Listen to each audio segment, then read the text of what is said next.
우리 하나님 말씀 이 시간 함께 받도록 하지요. 빌립보서 4장에 있는 말씀 10절로부터 이 말씀을 우리 함께 받도록 하십시다. 제가 가지고 있는 성경책 321면에 위치하고 있습니다. 빌립보서 4장 10절로 교독하십시다. 내가 주 안에서 크게 기뻐함은 너희가 나를 생각하던 것이 이제 다시 싹이 나미니 너희가 또한 이를 위하여 생각은 하였으나 기회가 없었느니라.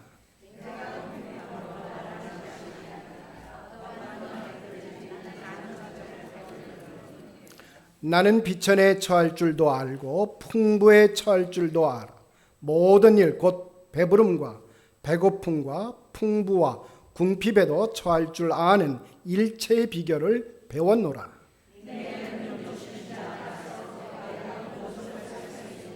14절입니다. 시작. 그러나 너희가 내 괴로움에 함께 참여하였으니 잘하였도다. 아멘.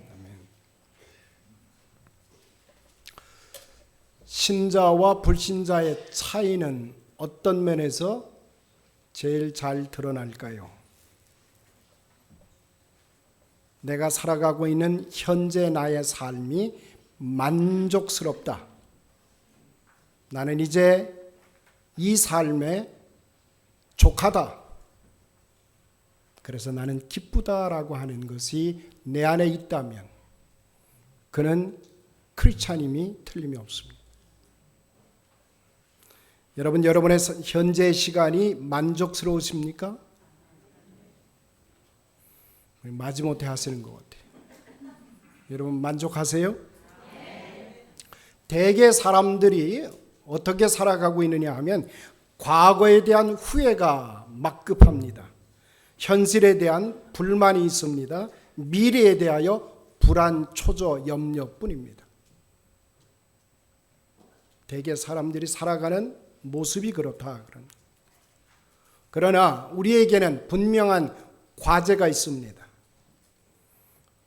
우리가 환경을 극복하고 창의적인 삶을 살아가도록 부름받은 사람이 그리스도 안에 있는 신자들의 모습입니다. 이 세상 그 어떤 사람도 절대적으로 좋은 환경에서 살아가고 있는 사람은 없습니다. 그가 처한 환경이 어떠하든 간에 그 환경에서 만족함을 찾아내야 됩니다.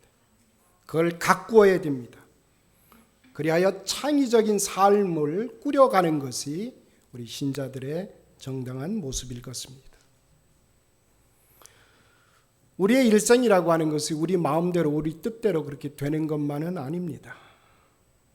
그럼에도 불구하고 우리는 그 환경에서 만족할 수 있는 삶의 비결을 우리는 반드시 체득해야 됩니다.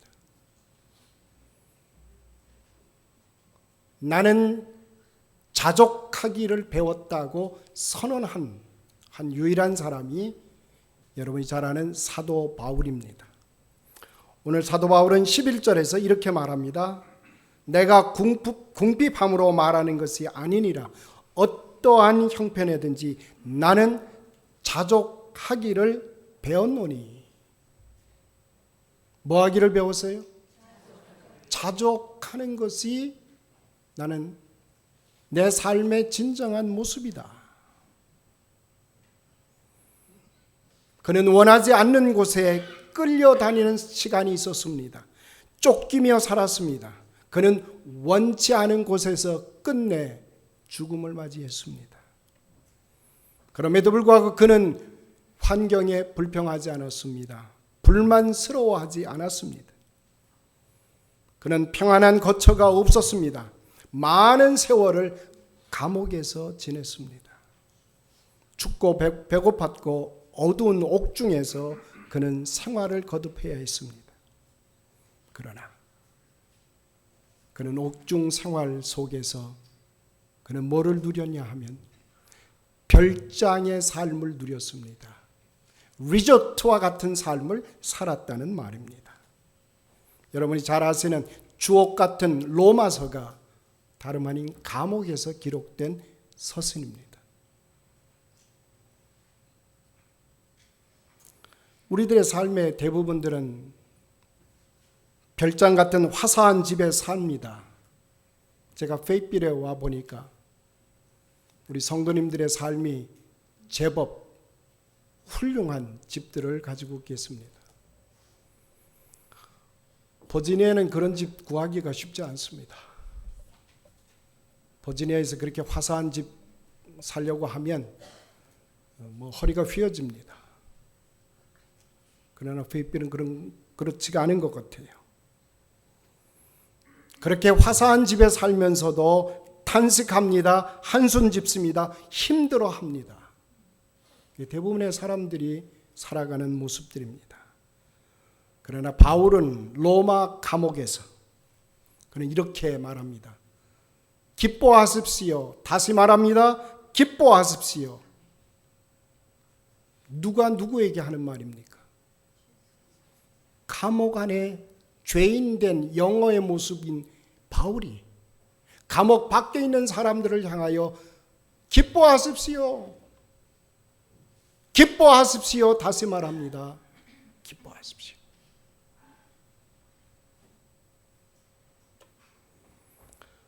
그는 감옥에서 빌립보 교인들에게 들려오는 이야기를 들었습니다. 에바브로들이 편에 헌금을 보내왔음을 그는 선물로 받게 됩니다.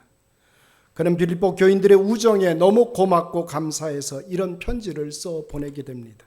내가 주 안에서 크게 기뻐함은 너희가 나를 생각한 것이 이제 다시 싹이 남이니 너희가 또한 이를 위하여 생각하였으나 기회가 없었느니라.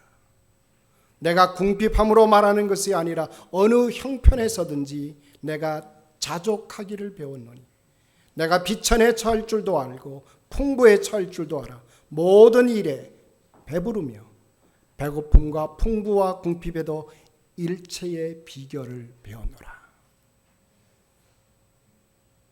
그러면 여기서 우리는 질문해야 됩니다. 바울은 어떻게 이런 비결을 배울 수가 있었을까? 어떻게 그는 이런 자족의 비결을 소유할 수 있었을까? 감옥 안에 살아가는 삶의 모습이 감옥 밖에 있는 사람보다 더 행복했습니다. 눈에 보이는 감옥이 그를 가둬놓을 수가 없었습니다. 저는 오늘 이 설교를 준비하면서 이번 가을에는 우리 페이필 교회 온 성도님들이 자족하는 축복을 누리면 좋겠다. 바울이 경험했던 것처럼 그 자족하는 비결을 저와 여러분이 함께 누리며 살아가기를 간절히 소원합니다. 그러려 하면 첫째, 하나님의 은혜를 기억할 줄 알아야 됩니다. 어떻게 해야 된다고요? 하나님의 은혜를 기억해내야 됩니다. 바울은 하나님의 은혜를 아는 자요, 하나님의 은혜를 놓칠 수 없는, 그는 다시 remember, 기억해냈습니다. 사울아 사울아 부르셨던 하나님의 음성, 우리 주님의 음성을 그는 역력히 기억하고 있습니다. 너는 어찌하여 나를 핍박하느냐 질문하셨던 그 주님의 음성. 바울은 사울 시절에 그렇게 대답했죠. 제가 언제 주님을 핍박했습니까? 나를 믿는 믿음의 성도를 핍박하는 것이 나를 곧 핍박하는 것이니라. 우리 주님의 음성을 듣고 그는 아연실색을 합니다. 우리 주님은 자기를 믿고 따르는 믿음의 사람들이 다름 아닌 예수 그리스도와 일치된 존재라는 사실을 가르쳐주고 있습니다. 이제까지 자기가 알고 있던 하나님, 이제까지 자기가 경배하고 섬기던 하나님은 저 멀리 계신, 그래서 자기가 거룩함을 자기 몸에 담기 전에는 만날 수 없는 그 하나님, 존귀하신 그 하나님인 줄 알았는데 예수 그리스도 안에서 그 하나님이 이 땅에 육신을 입고 찾아오신 분이다. 나를 사랑하시어서 나와 같이 비천한 자임에도 불구하고 깨어지기 쉽고 연약한 나를 사랑하셔서 나와 대등한 존재로 나를 찾아오신 하나님. 그는 드디어 이제까지 자기가 살아왔던 삶의 모든 무게를 내려놓기 시작을 했습니다. 옳습니다. 예수를 만난 사람은 하나님을 만난 사람입니다. 예수가 그 안에 있는 사람은 하나님 안에서 살아가는 사람입니다. 예수님은 우리에게 오셨습니다. 그리고 우리를 믿음을 통해서 하나님의 자녀되는 권세를 허락해 주셨습니다. 우리가 어떤 허물을 갖고 있든 어떤 연약함의 존재이든 예수님은 당신의 십자가의 보혈로 우리의 연약함을 다 씻겨 주셨습니다. 하나님의 놀라운 사랑이요 은총이요 축복입니다. 저와 여러분은 하나님의 그 은혜를 입은 사람들입니다.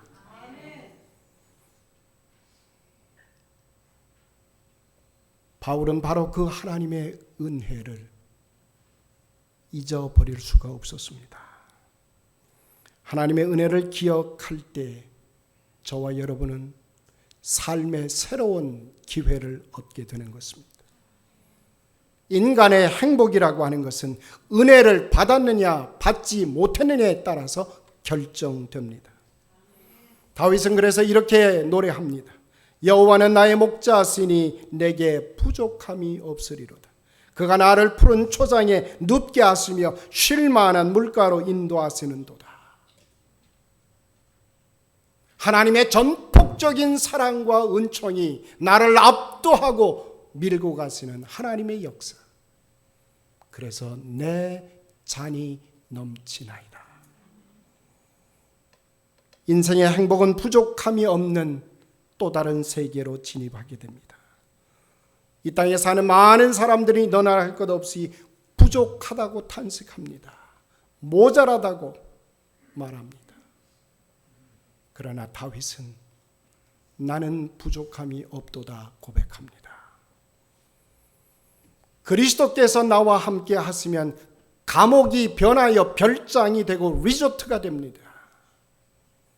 초막도 궁궐의 삶으로 변할 수가 있습니다.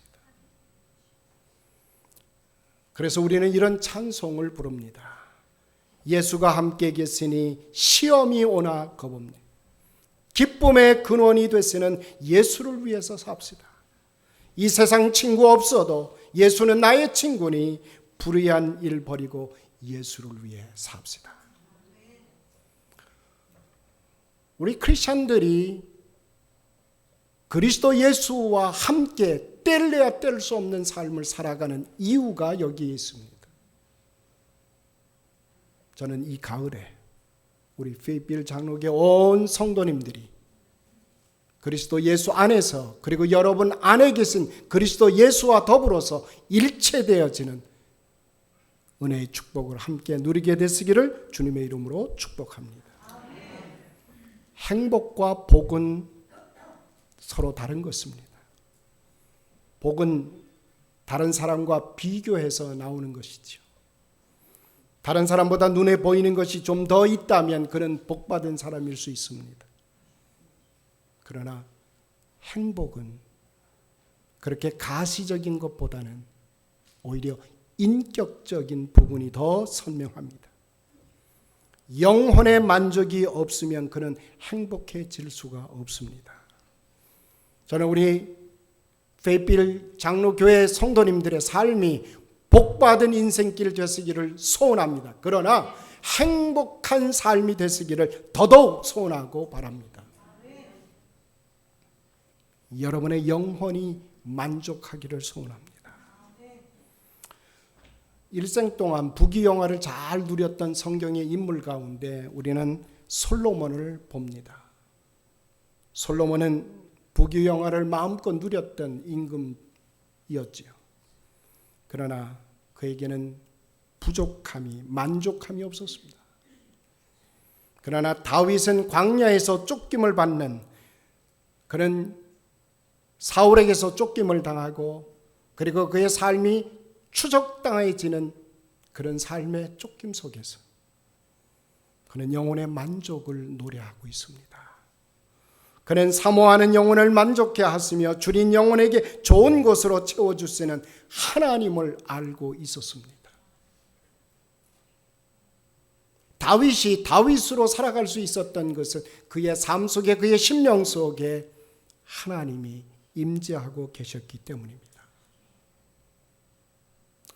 여러분, 동물의 세계를 놓고 보면 동물들은 각자 자기의 재주껏, 자기의 노력과 자기의 능력껏 각자의 삶을 살아갑니다. 여러분이 잘 아시는 사자나 늑대들은 싸우는 가운데 그들의 삶을 영위해 가고 있습니다. 소나 또는 말들은 열심히 일하면서 그들의 삶이 생존해 갑니다. 그러나 양은 조금 다릅니다. 양은 어떻게 살아요? 양은 재주가 없어요. 아마 동물 중에 무재주인, 양만큼 무재주인 존재도 드문 것 같습니다. 때문에 목자의 인도만을 따라갑니다. 목자의 도움으로만 살아갑니다.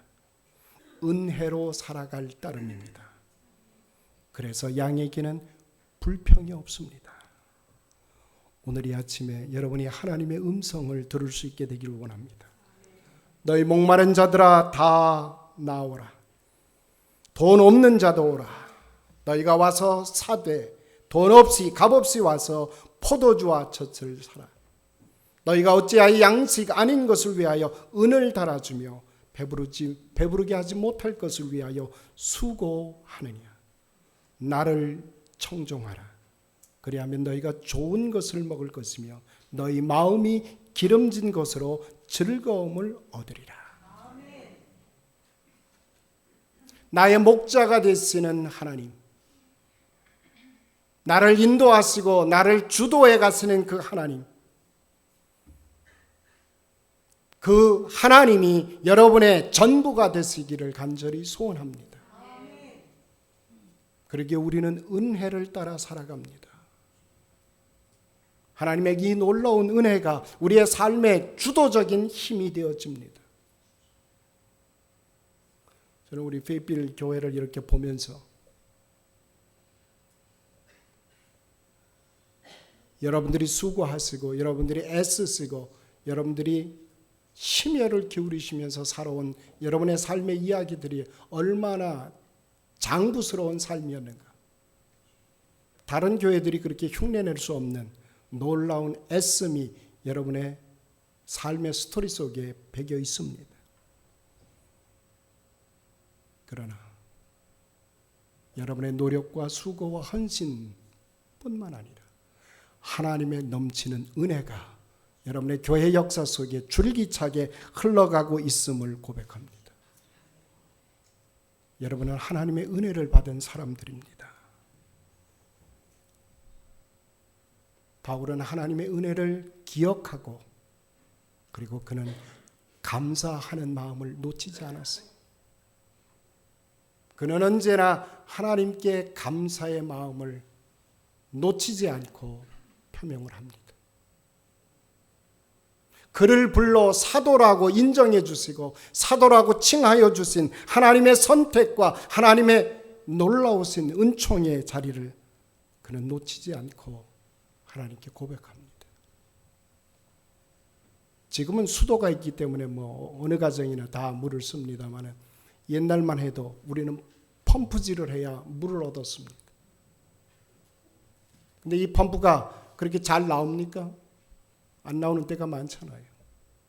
열심히 펌프질을 해도 물이 나오지 않습니다. 왜? 밑에 있는 지하수가 연결이 돼야 물이 나오잖아요. 한동안 쓰지 않던 펌프에서 물을 기르려고 하면 어떻게 뭐가 필요합니까? 예, 한 바가지의 물이 필요합니다. 그걸 마중물이라고 합니다. 그 마중물을 부어서 이 물이 들어가서 연결되어질 때 펌프질과 더불어서 이제 물이 솟구쳐 오르는 것입니다. 저는 우리가 하나님께 드리는 감사라고 하는 것은 마중물의 역사라고 해석을 합니다. 우리 심령에 마중물이 들어갈 때 감사의 그 마중물은 우리의 삶을 새로운 은혜의 물가로 인도합니다. 그렇습니다. 인간의 최대의 빈곤이 있다면 그것은 감사의 빈곤입니다. 인간 최대의 저주가 있다면 우리 마음속에 받은 은혜가 기억되지 않고 감사를 빼앗길 때 이미 우리는 저주받은 인생이 될 것입니다. 때문에 우리를 부요하게 하는 삶의 비결이 있다면 감사하는 그곳에 삶의 부요함이 시작된다는 사실을 기억하시기를 소원합니다. 우리의 감사의 마음이 우리 경건의 유익함을 더하게 될 것입니다. 그래서 소원합니다. 우리 페이필 장로교회는 감사의 마중물로 하나님의 놀라운 은혜의 샘물을 풍성하게 길러내는 아름다운 펌프의 모습을 갖게 되기를 간절히 소원합니다. 저는 이제 말씀을 정리하고자 합니다. 사도 바울은 그가 자족하는 삶을 사명감에서 찾았습니다.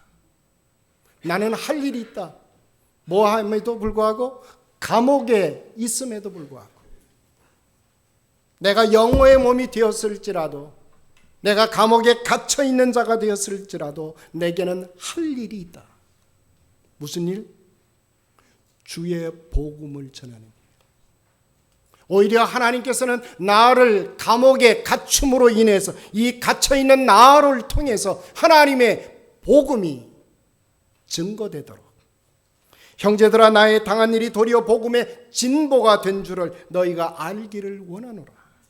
이러므로 나의 매임이 그리스도 안에서 온 시위대 안에 기타 모든 사람들에게 나타났으니 무슨 방도로든지 전파되는 것은 그리스도니 이로써 내가 기뻐하고 또 기뻐하노라. 바울에게는 이루어야 될 목적이 있습니다. 장소, 여건, 환경에 연연하지 않습니다. 어찌하든 복음이 전파되기를 소원합니다. 내가 갇혔든지 내가 풀려났든지 선교적인 사명감이 그의 삶을 주도해 갑니다. 그랬기에 그는 불만을 토로하거나 불평을 남겨둘 만한 겨를이 그에게는 없습니다. 인간은 원래 보람을 먹고 사는 존재입니다. 자기가 하고 있는 일이 양심의 숭고한 의식을 가지고 있을 때 인간은 만족합니다. 그러나 아무리 환경과 여건이 좋다고 할지라도 양심에 꺼리낌이 있게 되면 그는 불행한 삶을 살아갈 수밖에 없습니다. 바울은 이렇게 고백합니다. 살아도 주를 위하여 살 것이고 죽어도 주를 위하여 죽나니 사나 죽으나 우리는 주님의 것이로다. 이것이 단순히 바울의 고백이 아니라 우리 모두의 오늘 우리의 고백이 되기를 소원합니다. 젊어서는 실력을 가지고 삽니다. 그러나 늙어서는 내가 한 업적으로 살아가지요. 그러나 기억하십시오. 우리가 세상을 떠날 때는 가졌던 명예도 권세도 지위도 사업도 우리 곁을 다 떠나고 맙니다. 그러나 단 한 가지 분명한 것은 우리 모두는 하나님 앞에 서게 될 것입니다. 우리가 하나님 앞에 설 때 하나님의 면전에서 충성된 주의 종이었다고 신실한 하나님의 백성이었다고 들을 수 있게 되기를 소원합니다. 늦지 않았습니다. 이제부터는 주님만을 위하여 일하십시다. 주님의 구원 사업에 동참하십시다. 주님을 증거하는 일에 우리 자신을 쏟아 부어 넣으십시다. 그리고 기억하십시오. 숭고한 사명감은 감옥조차도 별장의 삶으로 변화시킬 능력이 있습니다. 남이 도저히 빼앗아갈 수 없는 기쁨이 용광로처럼 터져 오르게 될 것이고, 의미와 가치와 보람이 넘쳐 흐르는 새로운 존재적 삶이 저와 여러분의 것이 될 것이기 때문입니다. 이런 은혜가 하나님의 은혜 가운데 계속해서 확장되기를 소원합니다. 기도하십시다. 거룩하신 아버지 하나님, 실로 연약한 저희들입니다. 말할 수 없는 부족함을 하나님은 알고 계십니다. 주님, 저희들의 연약함을 주님께 고백하오니 주여 이제 주장하여 주옵소서. 우리 안에 오셨사오니 이제 우리 안에서 역사하여 주옵소서. 이제 더 이상 머뭇거리지 않게 하시고 주님의 사람으로, 그리스도의 사람으로 온전히 덧입힘을 받게 하여 주옵소서. 남은 인생 하나님의 선하신 뜻을 이루게 하시고 하나님의 영광을 마음껏 나타내는 주님의 사람들 되게 하여 주옵소서. 예수님의 이름으로 감사하며 기도드리옵나이다. 아멘.